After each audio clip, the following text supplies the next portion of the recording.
बिनविषारी असलेला धूळ नागिन. नमस्कार मित्रांनो, परत एकदा स्वागत आहे सर्वांचं आपल्याच यूट्यूब चॅनलमध्ये. आज आपण आहोत लोणार तहसील ऑफिसच्या परिसरातच. बघू शकता इथे एक धूळ नागिन जातीचा बिनविषारी साप आहे जो त्याचं भक्ष्य खातो आहे.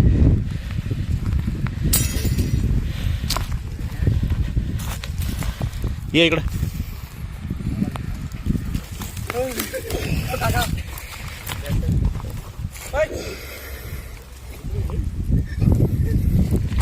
ये इकडे, ये धरला इकडे, ये ना, ये लवकर ये. धूळ नागिन जातीचा एक बिनविषारी साप. नाव बँडड रेसर स्नेक. दिसायला सेम नागासारखा. ती मारती का रे इकडे. ये इकडे, तू थांब इथं. चला घेऊन थांब, मी येतो. कसं माराल काका. काय भेटतं काका. आज झूम करी मेली बा मार खाय. इकडून ये. भारी आहे.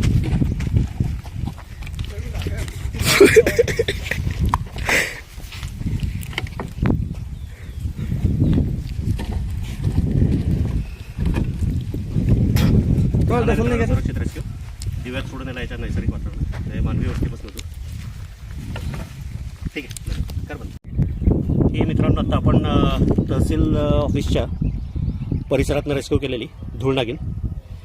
आता ॲक्च्युली तहसील ऑफिस जे आहे, तहसील क्वार्टर जे आहे ते दुर्गा टेकडीला लागून असल्यामुळे खूप सारे तिथे साप आहेत. पण ह्या सापाला तिथून रेस्क्यू करण्यामागचं कारण म्हणजे गेल्या 20-25 दिवसापासून पारधी समाजातील लोकांचं तिथे आंदोलन चालू आहे आणि ते स्वतः तिथे राहतात.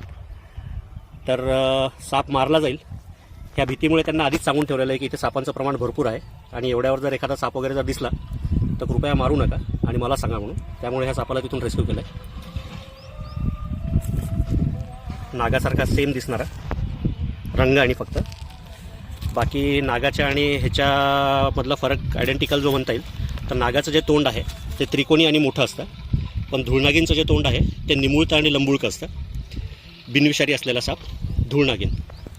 इंग्लिश नाव बँडड रेसर स्नेक आणि नायकुळसुद्धा म्हणतात या सापाला. वरचा कलर जो आहे तो पूर्ण डार्क गव्हाळी कलर आणि पोटाकडचा भाग जो आहे तो पूर्ण पांढरा असतो.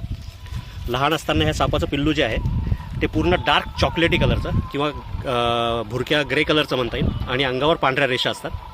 पण जसा जसा मोठा होत जाईल तसा तसा अंगाचा जो कलर आहे तो कलरही पूर्ण बदलतो आणि हळूहळू अंगावरच्या ज्या पांढऱ्या रेषा आहेत त्यासुद्धा नाहीशा होतात. आता ह्याच्या अंगावरही बऱ्यापैकी तुम्हाला त्या पांढऱ्या रेषा दिसत असतील, पण ज्यावेळेला पूर्ण ॲडल्ट होतो हा साप त्यावेळेला पूर्ण सिंगल कलरचा होतो आणि ह्या अंगावरची जी डिझाईन आहे ती पूर्णपणे नाहीशी होते. ह्याही सापाचं जे मुख्य खाद्य आहे ते उंदीर आहे. ॲक्च्युली आत्ता ज्यावेळेला रेस्क्यू केला आहे त्यावेळेला हा साप उंदीरच खात होता, त्यामुळे त्यांना तो दिसला अचानक तिथे. आणि तिथेच खाली जमिनीवर सगळे त्यांचे पाल वगैरे लावलेले आहेत, झोपड्या लावलेल्या आहेत, त्यामुळे तिथून काढणं ह्या सापाला जरुरी होतं. बिनविषारी असलेला धूळ नागिन.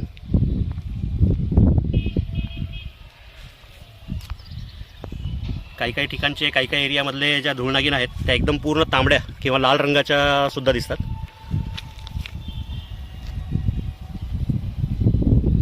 सामान्य माणसाला हा फरक लवकर ओळखू येत नाही की नाग आहे का धूळ नागिन आहे.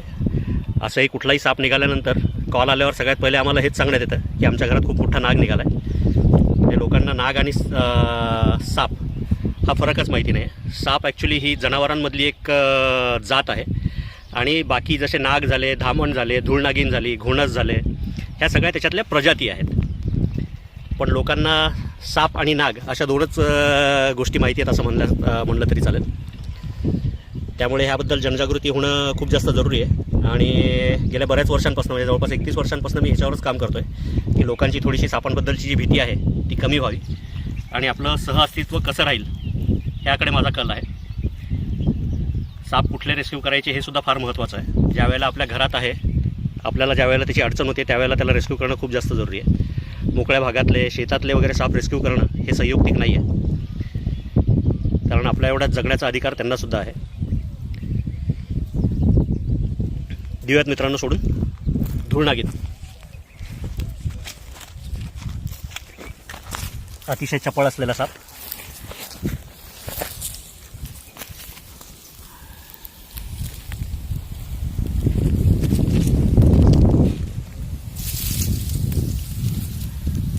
दिल्या मित्रांनो सोडून या सापाला याच्या नैसर्गिक आदिवासात. जर व्हिडिओ आवडला, काम जर आवडत असेल, सांगितलेली माहिती जर आवडली असेल तर लाईक करा. अजून सबस्क्राईब केलं नसेल तर सबस्क्राईब करा आणि कमेंट करायला विसरू नका. धन्यवाद.